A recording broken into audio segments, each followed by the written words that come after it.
आज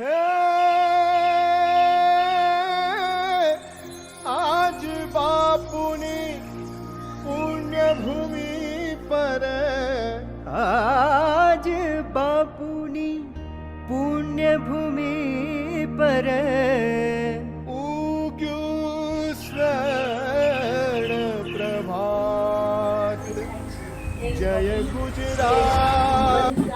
આત્મકથાકાર, નાટ્ય સંવાદ લેખક, કોશકાર, કવિ બધા એટલે કે બહુમુખી પ્રતિભા ધરાવનાર સાહિત્ય સર્જક નર્મદનો ફોટો છે, બરાબર। આ નર્મદ આપણા ગુજરાતી સાહિત્યમાં એમણે ઉત્તમ સાહિત્યનું સર્જન કર્યું છે અને એમનો જન્મદિવસ આજે ગુજરાતી દિવસ તરીકે ઉજવાય છે। जय गुजरात जय जय गरवी गुजरात। गाजे छे गीत ज्યાં હેત નાને રંગ ભર્યું નાનું રૂપાળું મારું ગામડું। ગાજે છે ગીત જ્યાં હેત નાને રંગ ભર્યું નાનું રૂપાળું મારું ગામડું। નદીઓના ધીમા મીઠા નીર રે રંગ ભર્યું નાનું રૂપાળું મારું ગામડું। નદીઓના ધીમા મીઠા નીર રે રંગ બહુ રે ગમે માં મને શિયાળો બહુ રે ગમે। ઠંડી ઠંડી સવારને લાગે ઠંડી અપા ઠંડી ઠંડી સવારને લાગે ઠંડી અપા। એવી ઠંડીમાં મારે જાવું નિશાળ એવી ઠંડીમાં મારે જાવું નિશાળ। સ્વેટર પહેરીને જવું બહુ રે ગમે સ્વેટર પહેરીને જવું બહુ રે ગમે। માં મને શિયાળો બહુ રે ગમે। તડાકા ઠંડા પાણી તારે ભરવાના રસોડાના કામ ભાભી તારે કરવાના। તેમ તડાકા ઠંડા પાણી તારે ભરવાના રસોડાના કામ ભાભી તારે કરવાના। સસરાજીને તીર્થ કરવા મેલી દેવાના સાસુજીને મંદિરે મૂકી દેવાના। તેમ તડાકા ઠંડા પાણી તારે ભરવાના। એક ગોળ ચક્કર હતું તેમાં એક બધા પક્ષીઓ રહેતા હતા। તેમાં બધા પક્ષીઓ પોતાના માળા બનાવ્યા હતા।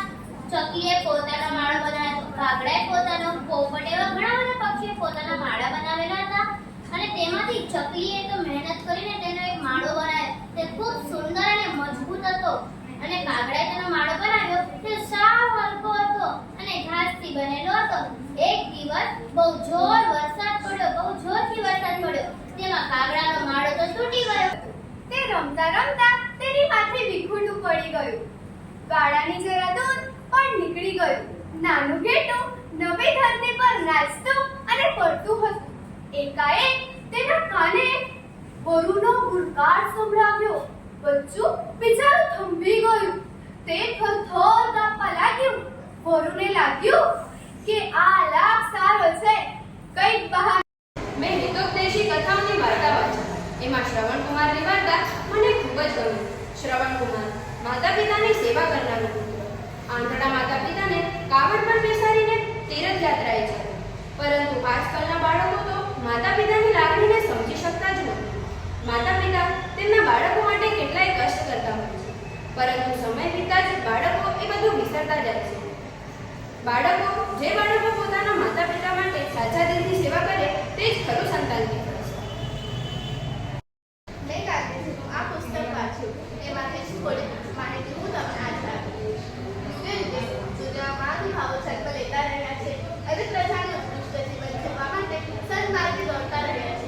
ગાંધીજી અને તેમના પૂર્વ મહાત્માઓ વચ્ચે તફાવત નોંધી શકાય તે એ છે કે અન્ય મહાપુરુષોએ ધર્મ અને આધ્યાત્મિકતાની વાતો કરી એક આદર્શ જીવન જીવી ગયા। એટલું જ નહીં પણ તેમના શિષ્યો પણ ઉદાહરણરૂપ જીવન જીવી ગયા। પરંતુ આદર્શો અને સિદ્ધાંતો સમાજ જીવન અને રાષ્ટ્રીય જીવનમાં એક વ્યવહારુ જીવન પદ્ધતિ તરીકે મૂળિયા ન નાખી શક્યા। ગાંધીજી પોતે જે કંઈ વિચારતા તેનો અમલ કરતા અને આજ આચાર સંહિતા તેમનો ઉપદેશ બની। વાર્તાનું નામ અંગત નિભાવાય। મિયા ફુસકી ક્યારે તફાવતે ઘેર ચડવા